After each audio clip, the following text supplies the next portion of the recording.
और दूसरी और ज़रूरी बात यह है कि इस पॉइंट से आगे को चमड़े की कुछ भी चीज़ें नहीं लेके जाते हैं। सामने इस नदी के ऊपर बना हुआ है ये छोटा सा पुल लकड़ी का।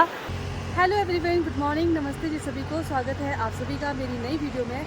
आज मैं और मेरी सिस्टर जा रहे हैं कहीं देवता के पास। मेरे ननिहाल साइड देवता निकला है अपने मेले के लिए, तो सभी लोग अपनी अपनी आस्था के अनुसार वहाँ जाते हैं। बहुत सारे लोग आज वहाँ जाते हैं। तो मेरी बहन और मैं भी निकल चुके हैं मनाली से। अभी हम वॉल्वो स्टेशन से बस लेंगे, तो मेरी बहन नीचे वेट कर रही है और मैं भी चलती हूँ फटाफट से। भैया कितने के है? 2 दे दो मुझे। एक। अरे बस आ गई। अरे भैया बस आ गई यार, एक ही दे दो। मेरे पास 10 रुपये ये भी ला, एक ही दे दो, एक ही दे दो, बस आ गई। थैंक यू भैया, थैंक यू। दूसरा बस का है। अरे नहीं, लेट हो रहे हैं। मुझे 2 नारियल लेने थे बट उतने में बस आ गई और मेरे पास 10 रुपये खुला था तो मैंने एक ही ले लिया। आज पहली बार मुझे कितने टाइम बाद बस इतनी खाली मिली। बस की जितनी भी सीटें हैं हर एक सीट पे एक एक पर्सन बैठा हुआ है।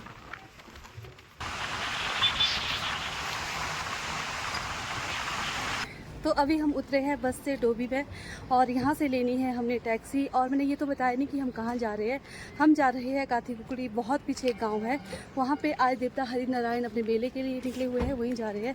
और यहाँ से टैक्सी लेनी है। ये लगभग हमें मनाली से लेके वहाँ तक का जो सफ़र है 30 से 40 किलोमीटर है। और आज हमें 30 से 40 किलोमीटर का सफ़र तय करना है और एक तो ऑफ रोड है उस साइड, बाकी उसके आगे पैदल भी जाने को है। फिलहाल यहाँ से टैक्सी लेनी है डोभी से और यहाँ से आगे 2 किलोमीटर जाएंगे तो वहाँ पे मेरी बहन हमारा इंतज़ार कर रही है, उसको भी साथ लेके जाना है। तो चलिए चलते हैं और मिलते हैं अगले पॉइंट पे। यहाँ सामने मेरी बहन बैठी हुई है कब से हमारा इंतज़ार करने। अब ये भी यहाँ से आगे हमारे साथ बैठ के आगे को चलेगी। तो गाइज़ अभी हम पहुंचे हैं उस पॉइंट पे जहां तक टैक्सी छोड़ती है और इसके आगे हमें पैदल जाना है। यहां से आगे भी कम से कम 1-1.5 घंटे का टाइम हमें लगेगा। पर उससे पहले, वहां जाने से पहले एक बार आप यहां पीछे का व्यू देखिए, कितना डेंजरस पॉइंट है यहाँ पे। यहाँ से आगे गाड़ी वाले भी जाने के लिए थोड़ा सोचते हैं जाएँ कि नहीं जाएँ, क्योंकि पॉइंट ऐसा डेंजरस है। और यहाँ देखिए, कैमरे में आपको उतना डेंजरस नहीं लग रहा होगा पर ये पॉइंट बहुत ही ज़्यादा डेंजरस है, क्योंकि मुझे यहाँ से आगे जाने में भी बहुत ज़्यादा डर लग रहा है। मे भी यहाँ पे एक बार एक गाड़ी गिरी है या फिर कोई आदमी गिरा है, मे भी कुछ तो यहाँ पे एक बार ऐसा हुआ है, ऐसा मुझे हल्का सा ध्यान आ रहा है। यहाँ देखिए, ऊपर से नीचे तक ऐसा लग रहा है जैसे एक ही चट्टान है पूरी नदी तक। और दूसरी और ज़रूरी बात यह है कि इस पॉइंट से आगे को चमड़े की कुछ भी चीज़ें नहीं लेके जाते हैं, फिर चाहे वो लेडीज़ के चमड़े के बैग हो, चमड़े की बेल्ट हो, चमड़े के जूते हो।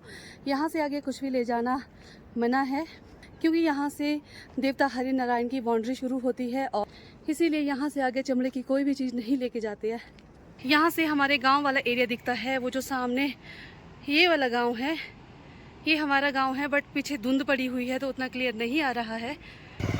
लोग यहाँ तक पहुँचा रहे हैं गाड़ियाँ बड़ा रिस्क लेके।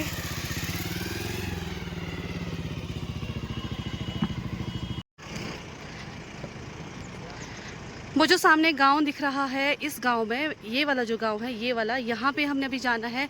तो खुद सोचिए, अभी इतनी चढ़ाई चढ़नी है। पहले तो यहाँ से पैदल प्लेन चलना है, उसके बाद ये वाली चढ़ाई ऊपर को चढ़नी है, तो तब जाके हमने यहाँ पहुँचना है।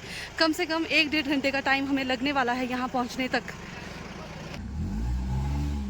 यहाँ पे कजेली मेला काथी कुकड़ी द्वारा एक भंडारे का भी आयोजन किया गया है, क्योंकि यहाँ तक आने के लिए रास्ता बहुत लंबा है। लोग पैदल ही आ रहे हैं मैक्सिमम, क्योंकि रोड इतना खुला नहीं है कि गाड़ियों में आए, तो मैक्सिमम लोग पैदल आ रहे हैं। तो चलते चलते ही लोग यहाँ पहुँचने तक थक जाते हैं, तो इसीलिए काथी वाले लोगों ने यहाँ पे आयोजन किया हुआ है भंडारे का, और साथ में जूस और पानी का भी। यहाँ पे जूस और पानी पिलाया जा रहा है, साथ में जिसने अगर खाना खाना है तो वो ऊपर जा सकता है। तो हम भी यहाँ से एक गिलास जूस का ले लेते हैं। ले ले, थैंक यू सो मच, धन्यवाद। तो हमने भी यहाँ से एक गिलास जूस का ले लिया है और अब हम बढ़ते हैं अपने सफ़र में आगे की ओर। सामने जो गांव है, इस गांव का नाम है कास्ता, और इस गांव में रोड की सुविधा नहीं है, तो इन लोगों ने सामान ले जाने के लिए इस टाइप का यहाँ पे ये बनाया हुआ है। हमारे यहाँ पे इसको स्पैन बोलते हैं। 2 तारें लगी हुई है दोनों साइड से, एक साइड से सामान आता है, एक साइड से जाता है। और ये जो बनाया हुआ है बॉक्सा, इसके अंदर सामान ले जाते हैं परली साइड को, मतलब ट्रांसपोर्ट का पूरा काम यही कर रहा है। यहाँ पे जगह जगह पे ऐसे स्पैन बने हुए हैं ताकि दूसरे गांव तक सामान पहुंचाया जा सके। अभी हमने आधे से ज़्यादा का रास्ता तय कर लिया है और मैं पीछे पीछे अकेली ही चली हुई हूँ। मेरी दोनों बहनें आगे भाग चुकी है। यहाँ से हम पहले नीचे की ओर उतरेंगे, नदी के पास पहुँचेंगे और नदी के पास पहुँचने के बाद फिर से ऊपर की ओर सीधी चढ़ाई है और वो रहा सामने मंदिर। मतलब पहले नदी के पास इस साइड से नीचे को उतरना है, फिर ऊपर को जाना है।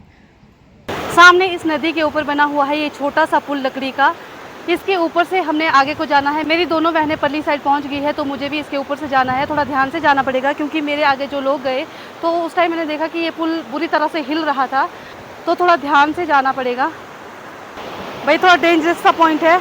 इस तरीके का लकड़ी का पुल बना हुआ है और मेरी बहन सामने से चिल्ला रही है मुझे कि जल्दी आ जा जल्दी आ जा, पर मुझे इसकी कोई भी आवाज़ सुनाई नहीं दे रही है, मुझे बस इसका हिलता हुआ मुँह दिखाई दे रहा है। अब चलते हैं आराम से इसके ऊपर से। अगर मैं गिर गई तो मेरे को पकड़ने वाला भी कोई नहीं है इस टाइम यहाँ पे, और ऊपर से इतनी तेज़ हवा चली हुई है, जाने से थोड़ा थोड़ा डर तो लग रहा है, पर चलते हैं, कोई बात नहीं। मैं पहले भी इस पुल के ऊपर कई बार चल चुकी हूँ। ओ मम्मा, ये भाई बुरी तरह से हिल रहा है। Mission successful. ओए क्या पानी तक नहीं पहुंचा मेरे ऊपर। बादल गरज रहे बुरी तरह से और बिजलियां चमक रही है। बस हम बारिश पड़ने से पहले टाइम से ऊपर पहुंचे। वहां ऊपर देखो कुछ कुछ लोग आपको दिखाई दे रहे होंगे, पर मेरी कैमरे की क्वालिटी उतनी अच्छी तो नहीं है कि इतनी दूर का ये आपको दिखाए, पर मेरी नज़र में दिख रहा है इसलिए मैं आपको बता रही हूँ। यहाँ पे पहुँचना है, उसके बाद इसके ऊपर और ज़्यादा चढ़ाई है। हालांकि हमने आधा से ज़्यादा का रास्ता क्रॉस कर लिया है, पर यहाँ के ऊपर की जो चढ़ाई है, ये जो हमने पीछे का डिस्टेंस कवर किया उससे ज़्यादा का टाइम लेने वाला है ऊपर जाने के लिए। जहाँ से हम होके आए वो वाला पुल यहाँ नीचे दिख रहा है, देखो यहाँ से ऊपर को बिल्कुल सीधी चढ़ाई है। इस चढ़ाई को क्रॉस करके अभी हम यहाँ पे थोड़ी देर रेस्ट करने के लिए बैठे हैं। इस चढ़ाई को चढ़ के इतना तो पता चल गया कि हमारे फेफड़े में कितना दम है, मतलब चढ़ाई को चढ़ के फेफड़ों का टेस्ट हो गया। और अभी बारिश भी तेज़ हो गई है, अब निकलते हैं यहाँ से, ऊपर हम कहीं बैठ जाएंगे। तो अभी फाइनली हम पहुँचे हैं जहाँ हमने पहुँचना था, मंदिर के पास, देवता हरि नारायण के पास। और बारिश इतनी ज़्यादा तेज़ हो गई थी कि हम पूरी तरह से भीग गए हैं। और ये सामने है हरि नारायण का नया मंदिर, ये पिछले साल ही बना हुआ है। अभी देवता को तैयार कर रहे हैं, वो तैयार होकर थोड़ी देर बाद अपने आंगन में यहाँ पे आएंगे। और देवता को तैयार करने के लिए यहाँ पे बाजा बजाया जा रहा है और यहाँ ऊपर वाली मंजिल में देवता को तैयार कर रहे हैं। और हम भी जाएंगे अभी अंदर, देवता का आशीर्वाद लेंगे, उसके बाद हम भी कहीं साइड में खड़ जाएंगे थोड़ी देर के लिए। यहाँ पे सामने देवता को तैयार किया जा रहा है।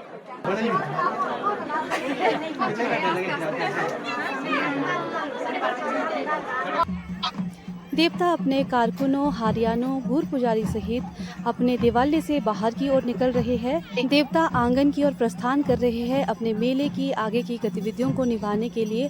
और साथ ही आंगन में नीचे की साइड देवता के और कारकुन बाजा बजाकर, जो भी इनके पास वाद्य यंत्र है अलग अलग तरह के, उनको बजाकर देवता का स्वागत कर रहे हैं, देवता को आंगन में पधारने के लिए। और ये इतने सारे गुर हैं देवता के जिन्होंने चोलू पहना हुआ है।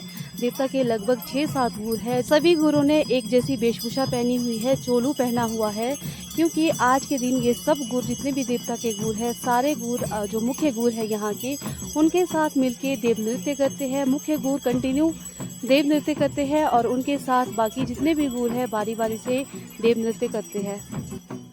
सभी गुरों के पीछे देवता भी बाहर की ओर निकल चुके हैं।